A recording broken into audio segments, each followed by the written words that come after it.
Hello good morning साथीहरू। अब चाहिँ घरमा खानाहरू खाएर अब कामतिर निस्किएको। के गर्ने काममा पनि जानै पर्यो है। अन्त अब जति के काम छ, कसो के गर्छु, म कसरी काम गर्दो रहेछु, मेरो काम के रहेछ भनेर तपाईहरुलाई म डेली देखाउने छु। म चाहिँ एक्चुअलमा घरहरू बनाउने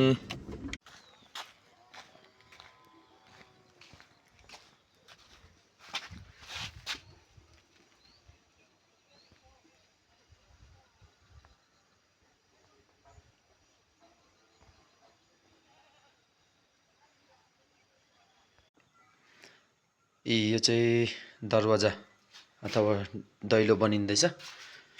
दुईवटा दैलो छ। यो 2 दिन भयो यसलाई रेडी गर्दै गरेको। अनि यहाँको लागि एउटा हो, तलमुनिको लागि एउटा बनिँदैछ। अन्त अब हेरौँ आज कतिको काम सक्छु। यो कामहरू गरेको पनि म तपाईहरुलाई देखाउने छु। कसरी बनाउने, के तरिकाले बनाउने म तपाईहरुलाई। यो चाहिँ रन्डाको ब्लेड हो। यसले काठमा सिधा बनाउनलाई सजिलो गर्दछ। अनि यसलाई चाहिँ अब अलिकति धार लगाउनु पर्नेछ। त्यसले गर्दा धार लगाएपछि चाहिँ मजाले खान्छ ल। अनि धार लगाउँदा चाहिँ यसरी मजाले धार लगाएर काम गर्न सकिन्छ। ल साथीहरु, अघिको यो धार लगाएको रन्डाले चाहिँ अब सिधा गर्ने काम गर्छ। यो चाहिँ मैले दैलोको बनाउँदैछु।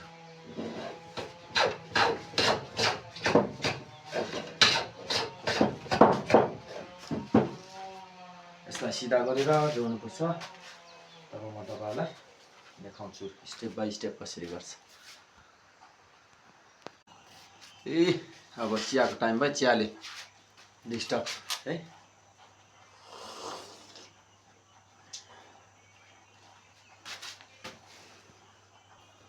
साथीहरु, यो फेभिकल एकदम राम्रो हुन्छ। यसले 15 मिनेटमै लगभग सेट गरिदिइहाल्छ। त्यसैले गर्दा तपाईहरु पनि चलाउँदाखेरि यस्तो चलाउनुस्। यसले एकदम दामी गरिदिन्छ। 15 मिनेटमा जस्तै यो सामान कम्ती छ भने यसले 15 मिनेट जस्तो सेट गर्यो, फेरि बादमा 15 मिनेटमा फेरि निकाल्यो। रेगुलर काम हुन सक्छ यसले। ल अब चाहिँ काम गरेर छुट्टी भयो। अब यो चाहिँ अन्तिमको